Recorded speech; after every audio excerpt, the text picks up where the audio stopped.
Today's case takes baby mama drama to an entirely new level.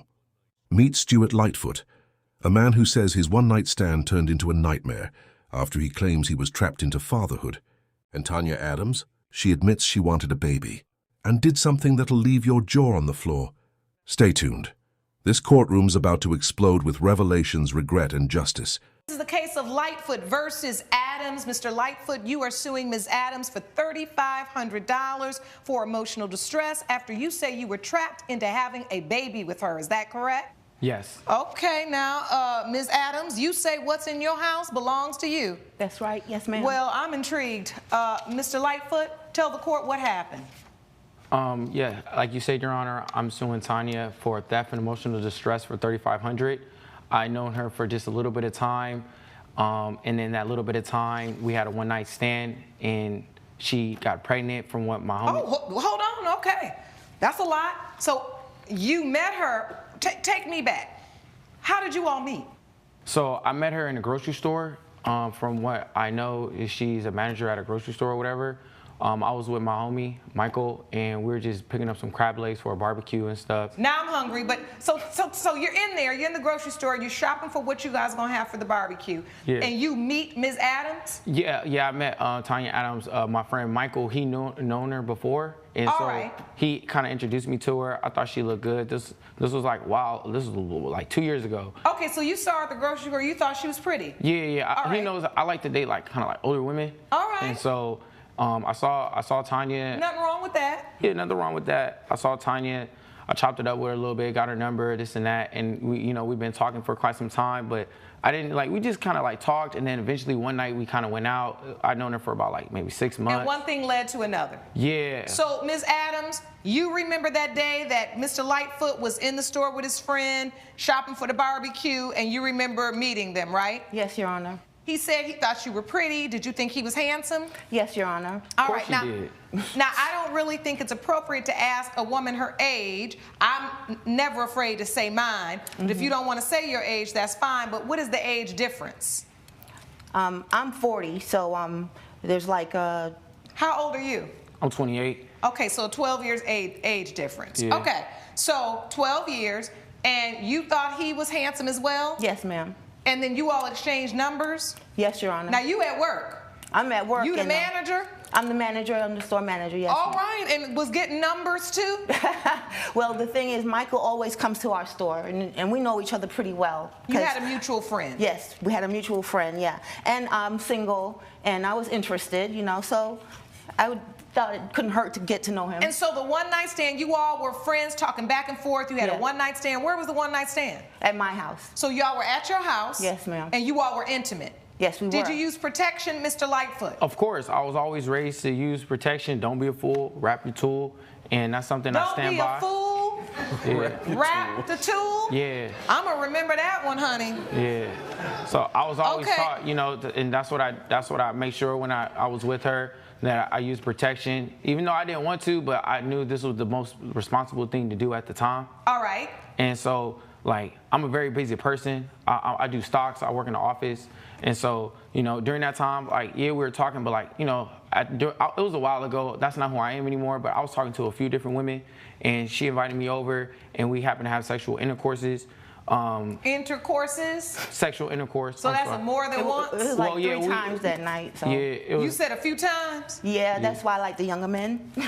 Oh, well, all right. So you like the younger men, so you had sex a few times that night, but every time was protected?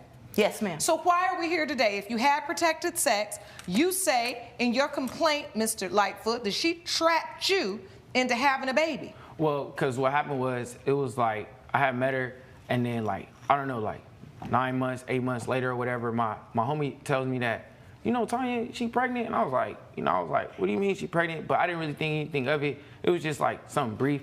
And then next thing you know, he tells me that he sees a picture of Tanya's baby, and it looks like me and this and that. Wait, hold on now. So after you all have this one-night stand, it was like a real one-night stand where y'all didn't even talk anymore. Yeah, because I was very busy, and like I said, during that time, Your Honor, I was talking to a few different women. And he just stopped talking to me altogether. He totally ghosted me. Coming up. She invited me over to her crib, had more drinks, and that just led to something else, you know? And I had So even now told her I gotta wasn't ask looking you, for a Mr. Lightfoot, before I move on, because I already know what's going on here. Were you kind of giving her an idea that perhaps this could be more than a one-night stand? Were you doing some sweet talking to try to get her in the bed? Don't hate the play, hate the game. Yes, you know what I'm saying? Kind of told her that I'm a very busy person, like for work and this and that, and I wasn't kind of like. Did that hurt your feelings that he didn't call back anymore, Ms. Adams? Of course it did. Yes, yes. And see, that's why I always tell women, please watch out for these one-night stands, because I don't know what it is today. Young women always want to convince themselves, oh, what the man can do to the girl can do. I And I get all of that. was. But somehow when we get in these situations, am I right, ladies? We do not like real one-night stands. We get offended when you don't call back, and the one-night stand, that's technically what it is. Am I allowed to say hit it and quit it? I think so. I said it, but I mean this with sincerity. If you don't want to have that kind of relationship, be very careful entering into situations where that's what you get, because then the man moves on, you say he ghosted you, your feelings are hurt, but you really wanted him to call back because you were interested in having more of a dating, continuous relationship. Is that correct? Yes, Your Honor, which is what the impression I got was going to be, we're going to have a relationship. I didn't know he was just going to just... Well, how you get that impression? You didn't even get invited over for the crab legs. Exactly, Your Honor. Delusional. No, not delusional. No, I'm not being, I'm really not even being, we were talking, being mean. My point is this. It's also about in the courting and you understanding what it was about. Did you all used to date outside of the bed? Like, did you all go out on dates before this? Never. I talked to her small talk, like off and on here and there, and then it was just one night I just happened to invite her out. So let's go out, have a good time, have a few drinks. She invited me over to her crib, have more drinks, and that just led to something else, you know? And I had So now told her I gotta ask you, Mr. Lightfoot, before I move on, because I already know what's going on here.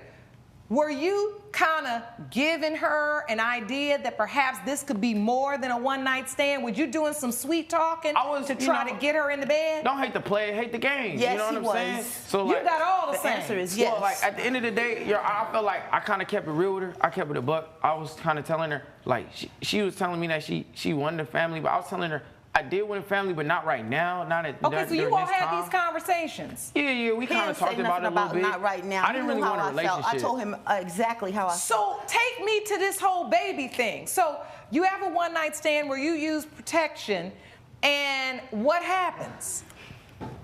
Well, how'd the baby come? He dozed off. I went ahead and took his condoms out of the trash, and I used a syringe and inserted his sperm inside of me. I looked it up online. I see how to do it. This is my property, man. You left it in my house. That's my property. It's your You're saying I leave my wallet at your crib. Now it belongs to you.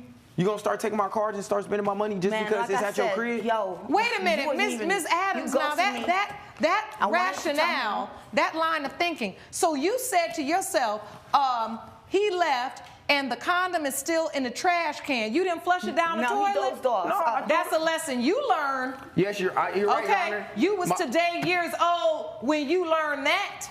I was young and dumb. I should have listened to my mom. She always told me, if you go somewhere, take all your belongings with you when you leave. You know and the I risks should have never left my condoms there. You knew the risks involved in the first place. All right, so hold on. Now I want to understand this. So you're saying he left the condom, but it was in the trash, and you just took it upon yourself to say, well, you know what? If he left it behind, then it's mine. Well, nasty. See, I got sayings too. Your Honor, I was previously married a few years back, and I had 2 miscarriages, and everybody that know me knows how bad I want a child, okay? And my time is short. Okay, at this age, I need to hurry up and have my child. Your clock is ticking. You got that right. Almost topped. Yes. I got it. I had my son at 41, so I do understand that. So I had my opportunity. I saw my opportunity and took it. I decided I wanted a baby. Okay, so you testifying in open court that you saw an opportunity with some sperm from a young man still in your trash, and you decided you were going to take it. Yes, ma'am. You know that sperm jacking is a thing, don't you? Yes, it is. I never heard of that. You just said you looked it up. Well, I looked it up on the internet, but I didn't know it was a thing. So when you looked it up, you should have looked up to see that this is really happening and it's an issue. Yes, Your Honor. So you are admitting in open court that you did not ask Mr. Lightfoot's permission. You all never discussed and agreed to have a child together. You took it upon yourself because the condom was still there. We discussed it, and now he's saying that he was against it. But he was telling me, yes, that's good. He was down with it. No, you was down with it. You know he was down with it. You done took it too far. I was here for all of your little sayings, but now you done talked about these muscles. Now hold on. Listen, Mr. Lightfoot, what I want to understand from you is, you're saying that after this one-night stand, you never contacted her again, and then all of a sudden, a few months later, then you see your friend. This is your witness? Yeah, my homie. Please stand up, sir. I want to hear Michael. from you, because this is a mess. Hello, Your Honor. How are you doing? Please state your name for the court. My name is Michael Lofton. All right, Mr. Lofton, how do you know Mr. Lightfoot? I know Stewart from college. You know, we played football together. He was my quarterback. I had been there already a couple of years. I was a receiver. And when he came, we just instantly Okay, so you all have been together for a while, quarterback and receiver. He and I have. Yes. Right, that's what I'm saying. Right. You and him, not you and Ms. Adams. Exactly. I get that. Not like that now. You know, we broke some touchdown records together. But we Okay. didn't break nothing else together. Yeah. Coming up. I just feel like I was taken advantage of because at the end of the day, like I would take care of my child if I have a You know child. all the risks involved But see- when you having sex with somebody, and condoms are Well, not 100% no, Miss Adams, either. hold on I now, understand hold on that. now. Because Right. you over there, you the older woman, but you Exactly. giving bad advice. Introduced them, you know, I thought that she would be a good influence on him. I thought that this would be an I was a good opportunity. influence. No, I you was out a here good stealing influence. semen. It's All not, right, it's let not him okay. testify, Ms. Adams, because you Yes. done already testified to Yeah. what you did. What evidence do you have related to the emotional distress? I had to take like therapy sessions. I Okay, went to let me have therapy. that. And I can attest to that, Your Honor, because I would take him back and forth to his therapy sessions. I was tripping, Your Honor. Like I'm thinking I'm having protected sex. Like I'm thinking I'm like screwing up You out here. ghosted Like, and me, so I I needed to ghosted talk you to back. somebody about like You what's You're going on with thinking me you're internally. being a responsible player, right? Because During that time, you yes. out there doing your thing, but you're using protection consistently. Yes. And you didn't see this coming. Yeah. I And didn't now see this here's coming. an older woman that's admitting to you, I was taken advantage of. I No. took the sperm No. and I used it to have the baby. Yes. Now it's But like we ain't never had no paternity test. no. I paid Okay. to get one done. I just feel like I was taken advantage of because at the end of the day, like I You know would better. take You know care what of you my was child getting if I have into. a You know all child. the risks involved But see- when you having sex with somebody, and condoms are Well, not 100% no, Miss Adams, either. hold on I now, hold understand on that. now. Because Right. you over there, you the older woman, but you Exactly. giving bad advice. Like Terrible. If they could be my you mama. have sex with someone and use a condom, and you throw that condom away, there should be a reasonable expectation Belong that to the county that now. means that it's trash. It's not for you to dig back out, take a syringe, and inseminate yourself. That's called sperm jacking. That's why I asked you, did you read about it? And you know you did. That's how you know how to do it. She planned this. You Your should have Honor. also read that that's against the law to do that. Coming up. You had the paternity test, and thank goodness the court was able to retrieve those results, because I want to know if, in fact, Mr. Lightfoot is the child's father before I rule in this case. You're watching We the People with Judge Lauren Lake. We're back with a dispute between Stuart Lightfoot and his one-night stand, Tanya Adams, over a shocking pregnancy. Listen, in life, these life lessons are here for you to learn. I say all the time, your mistakes do not have to define you. They can refine you. That is for you, Mr. Lightfoot, and for you, Ms. Adams, because you know you wrong as the day is long. You ain't even making no sense. Now, my biggest question here is you had the paternity test, and thank goodness the court was able to retrieve those results, because I want to know if, in fact, Mr. Lightfoot is the child's father before I rule in this case. So with that said, let's get to these results. In the case of Stuart Lightfoot versus Tanya Adams, as it relates to the child born to Tanya Adams, Mr. Lightfoot. Your Honor, I'm willing to be a father if it's my baby. Like I don't want people to think, I don't even want her to think like if it's my child, then I'm willing to like stand up on my 2 feet and be a man and be a grown man, because I don't want to be a statistic, another black father out here running around not taking care of his kid, because I wasn't raised like that. I just feel like she hasn't given me that opportunity. I appreciate that. And in this case, it has been determined by this court that you are not the father. Wow. Wow. So that means Now, you did Miss, this to somebody else? Hold on now. Hold on. We're not at the club, so I'm let's sorry. not be dapping I'm up sorry. because this is very serious. Yes, ma'am. And while I understand that it is a relief to you, let's be respectful. Ms. Adams, Yes, Your Honor. I saw as soon as I read those results, you just fell over that podium. Mm-hmm. There are certain seasons in our life when maybe we lose ourselves. Maybe we're so desperate to have a child that we do things that are outside of the bounds of decency and the law, right? Yes, Your Honor. And our moral compass. Judge Lake's verdict when We the People returns.